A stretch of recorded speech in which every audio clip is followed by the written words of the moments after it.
So for us, because part of the vision is to bring ideas into this small community. So we encourage applications from all over, when we get applications from all over the world. In our latest round, we had 93 applications from, I don't remember how many countries. So we get local people as well as international people. And let's jump right into it, Aimee. So tell me a little bit about how you ended up becoming a TEDx organizer. What led you down that path?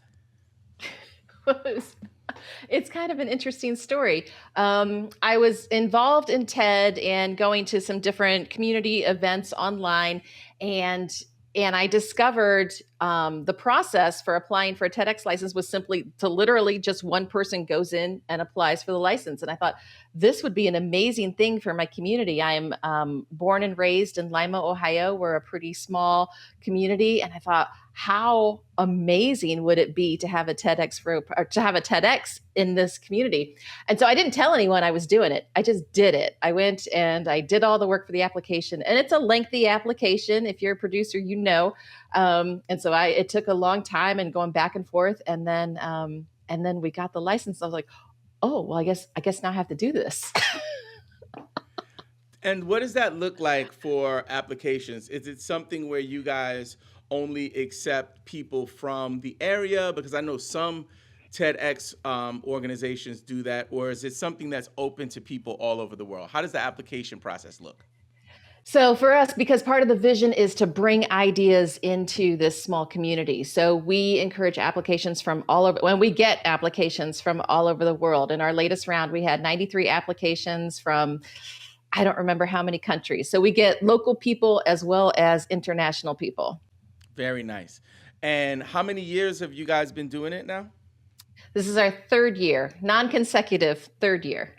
Got it. So talk to me maybe about some of the challenges that you face, because I know it's a volunteer-led, organization. People aren't getting paid, and it's also like you have to get donors to keep the lights on, get the video production. Talk to me about some of the challenges for folks who are thinking about pursuing a TEDx license.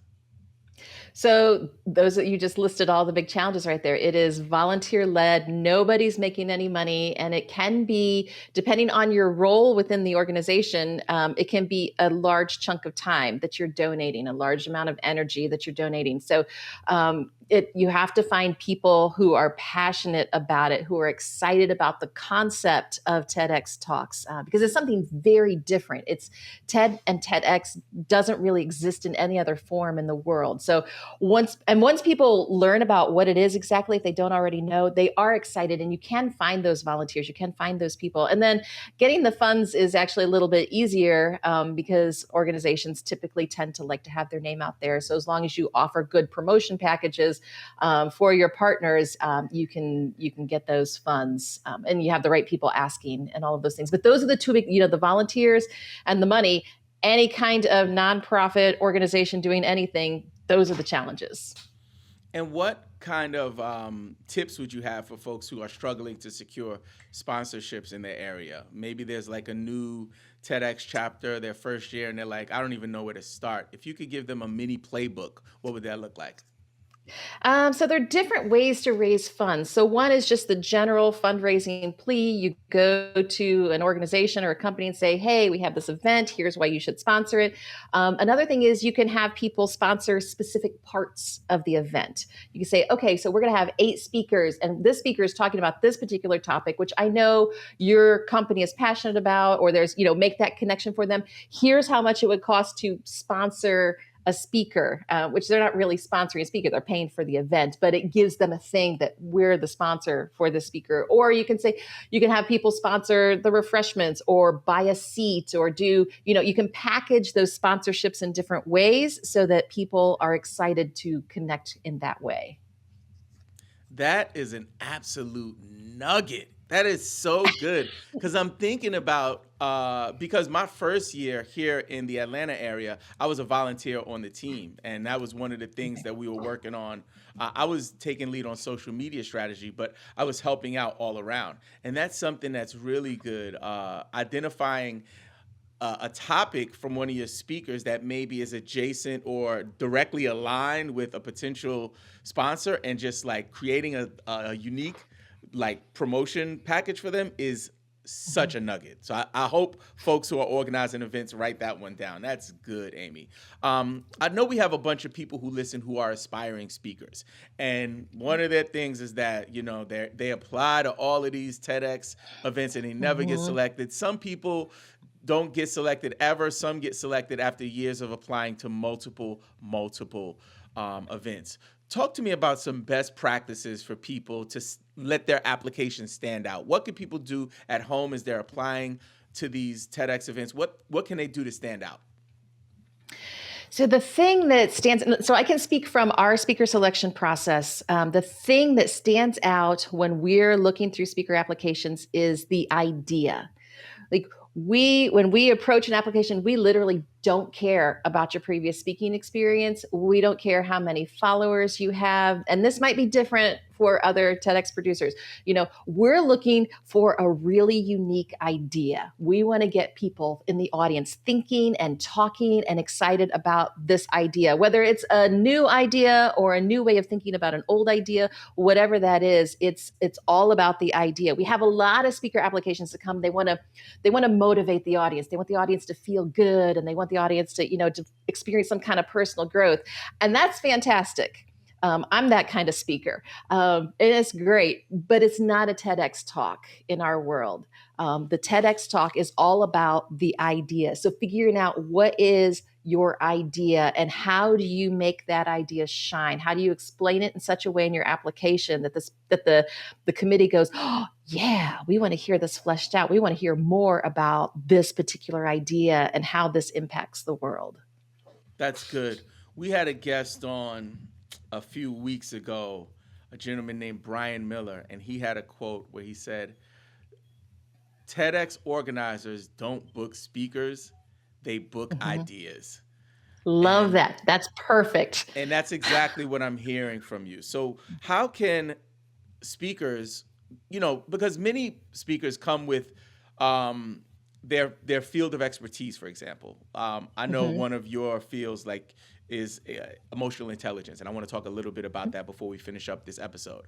But let's say I have a topic, mine is social media, and I'm like, okay, I want to do a TED Talk, I want to do it on my expertise. Actually, I want to do it on my story and my expertise. I feel like that's the approach that many people have when they are creating their pitch for their application. Talk to me about how maybe they can fine tune that to create an application that would actually turn those two things, your expertise and maybe your story, into an idea. So typically what you want is you want your speaker and the audience to have an emotional connection. You want the speaker to be able to share something that the audience connects with and goes, oh, yeah, like that really moves me in some way.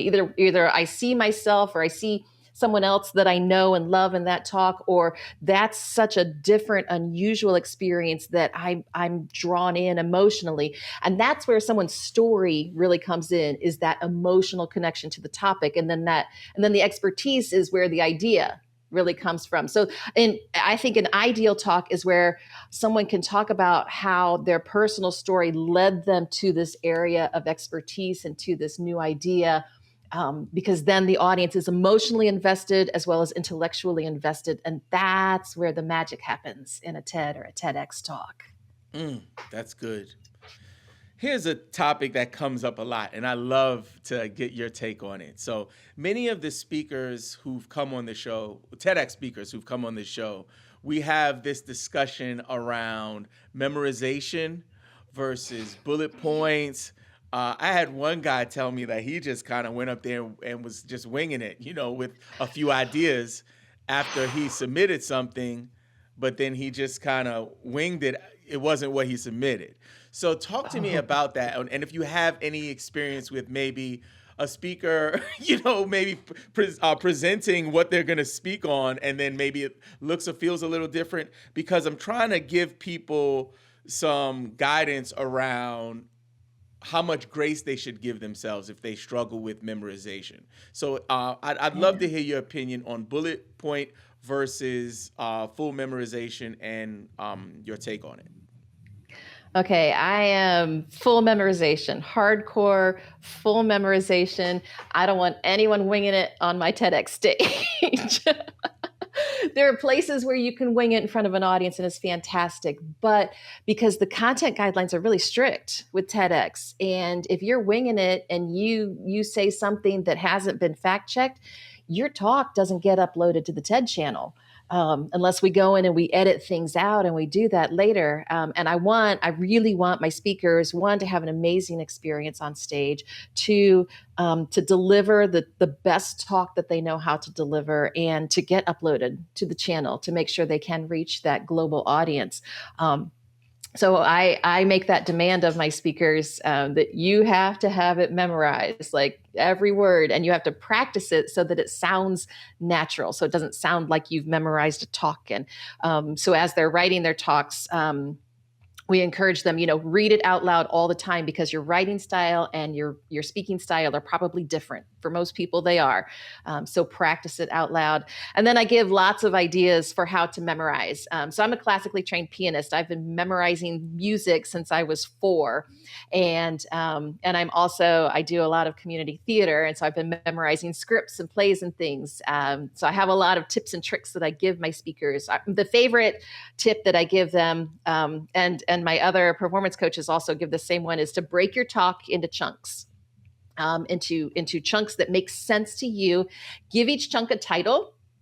Write those titles down on index cards and memorize each chunk at a time, and then pull out random index cards and pull that chunk out. So you're doing it from memory, out of order, and then practice it obviously in order. And there are lots of ways to continue to practice. Practice while you're driving, practice while you're running or working out, while you're washing the dishes.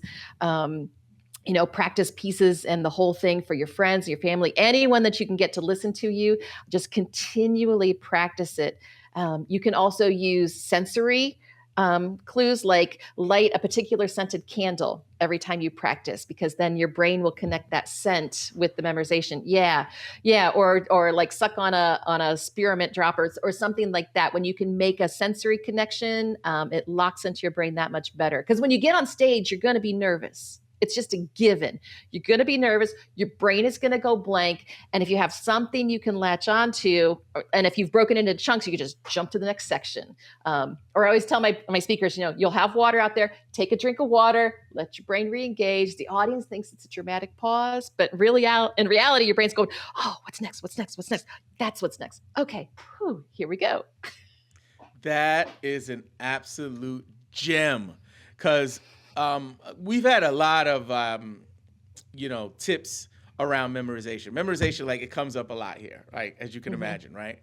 But never in the history of Land the Talk has someone mentioned sensory cues. That is huge. For me, in my experience, for my talk, I memorized.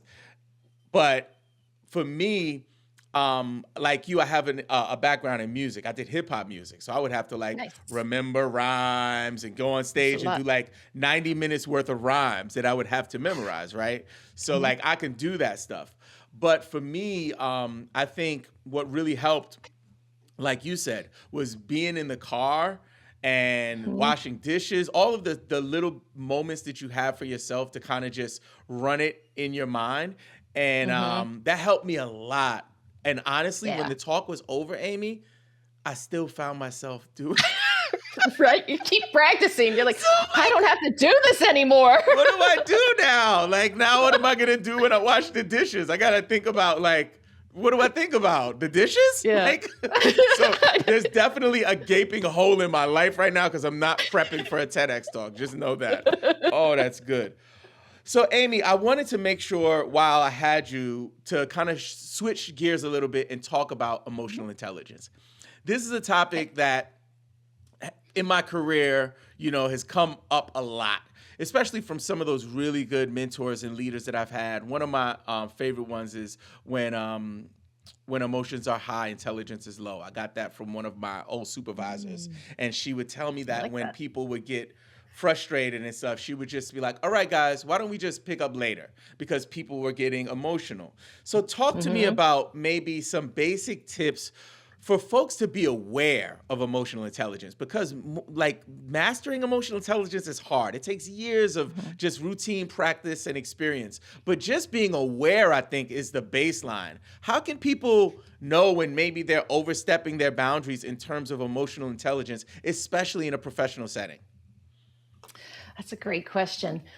So, emotional intelligence, the way I've been trained and the way I teach it to other people is that it's four basic areas: self awareness, social awareness, self management, and social management. And there are different terminology for those four areas, but those are the terms that I use. But the most important of those four is self awareness, because the other three build on self awareness. So, working on your self awareness is the key. And the way you start, if you've never done it at all, the way you start is to reflect on recent situations and go, okay, what was really happening inside of me during that situation when I was feeling a little angry? Like my kid spilled something and I was upset about it. Like, why? Was I upset about the spill, or was I upset about something else and it was coming out in that moment because the spill was the trigger for the other thing that I was upset about? Um, and so you start with that kind of reflection. And the more you do that, then the more you become aware in the moment of being able to do that reflection right in the moment. Like, oh, my kid just spilled something. And like, oh, that's a mess. Let's clean it up. I know I'm upset about this other thing, but I'm going to hold that for a moment and help my kid with this thing.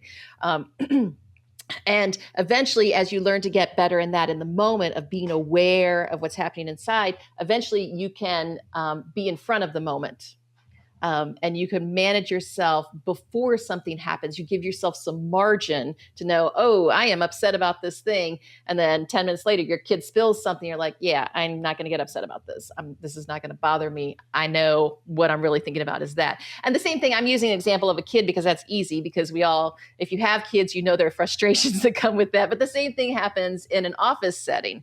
And it's the same process. Start with reflection. Start seeing what's really happening. And sometimes it can take, if you haven't done any of this work, that reflection is hard to really look and to really evaluate and think what actually happened in that moment. What was I actually feeling?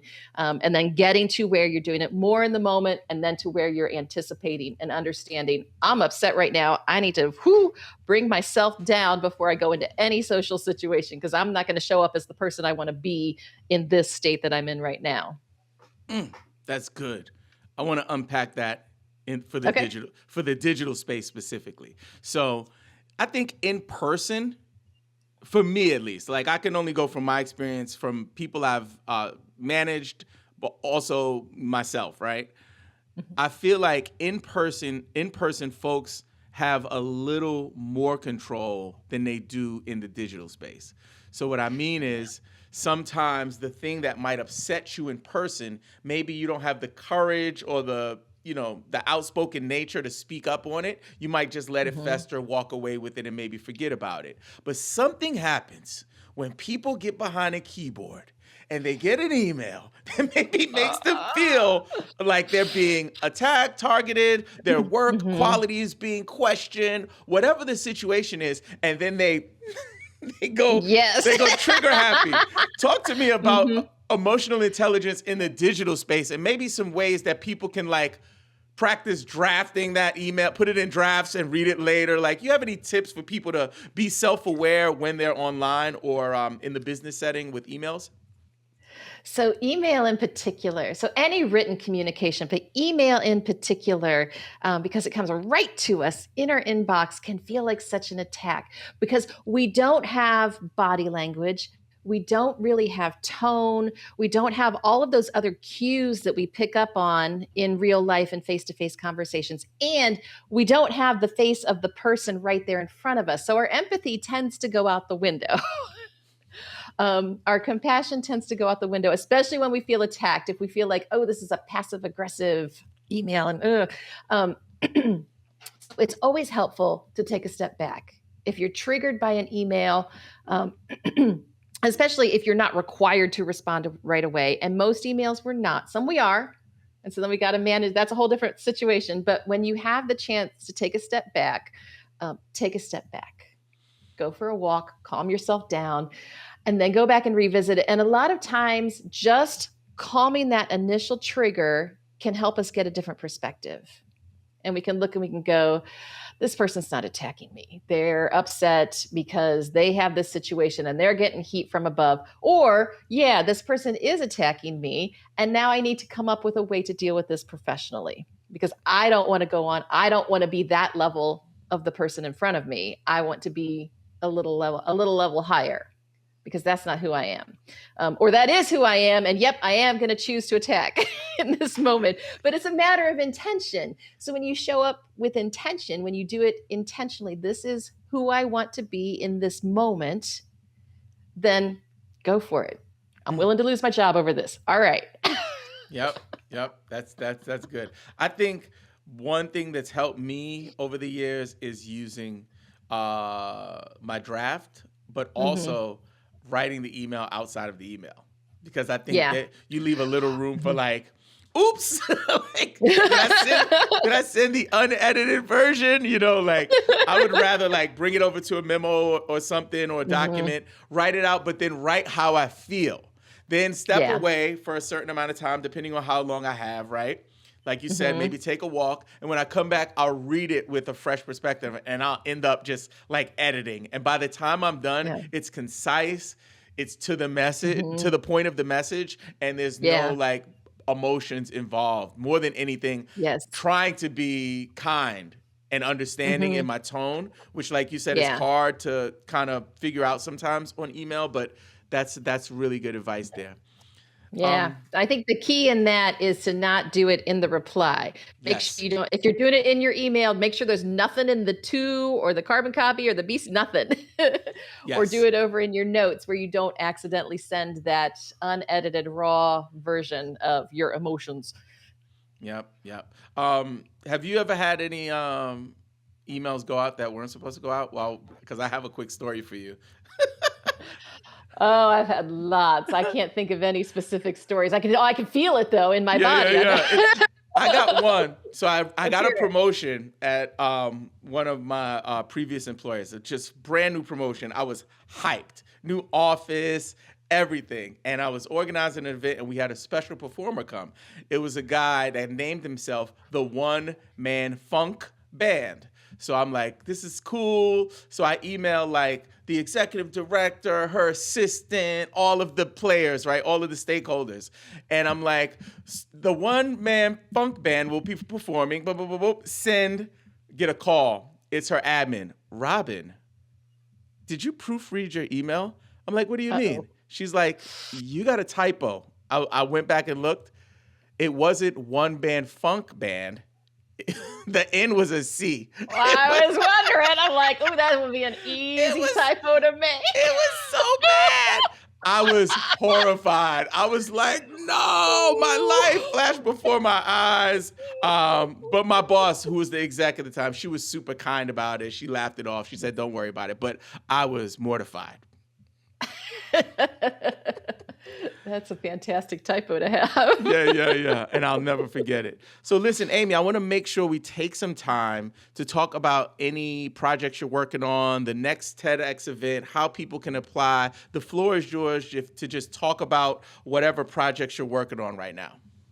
All right. I got a lot of projects I'm working on. So TEDxFaurotPark 2025 is in less than a month. It's Saturday, April 12th here in Lima, Ohio. We've got 6 speakers. They are fantastic. And we made a change this year. In the past, we've just had speaker, just with very minimal breaks in between. And this year, we're taking time for audience discussion after each speaker. The speakers have given us discussion questions, and our MCs will get the audience going in their conversations. Because what do you want to do more after you hear some amazing idea? Like, you want to talk about it, right? So I'm excited for that change this year. So we've sold a lot of tickets. They're not all sold yet. They're $20 a piece. VIP tickets, which include front row and lunch with the speakers after, those are $120. and it will sell out. We sell out every year, so that's exciting. Another project I'm working on that you're the first person to hear about this. I am launching, yes, I know, you got an exclusive here. You didn't know this was coming. I am launching an online community for women, for powerful women, women who want to be change makers, who already are change makers, who are looking for a supportive community to surround themselves with. It's called Matrizuri. Matre is from the root of the Latin word for mother, or matriarch, powerful women leaders. And then Zuri is a Swahili word for beautiful. So it is beautiful feminine power in this community. That's going to be launching May 1st. We're a little ways out from that yet. Congratulations. Thank you. I am like on fire about this. It's going to be really great. So those two big events happening. And then, of course, my company, Harrison Latham, my wife's company, Lesmon Experience. And so things are exciting this spring. And how can people get in contact with you, Aimee? Easiest way is to Google my name. I'm the only Aimee Bucher in the world, spelled Aimee Bucher. You can find me on LinkedIn. There was one other Aimee Bucher. She was in Chicago. We connected on LinkedIn because we had the same name, but she got married like a year or so ago. So she's not Aimee. I don't remember her new last name. Anyway, I'm the only Aimee Bucher, so just Google my name and you'll find me. You can connect with me on LinkedIn. That's probably the easiest way. Don't send me a spam message in my inbox because I'll ignore you. But if you send me a connection message, I'll respond. Cool. Well, Aimee, it has been an absolute pleasure having you on the show today, and I look forward to having you on in the future. This has been an amazing ride. Yeah, this has been fantastic. Thank you so much, Robin.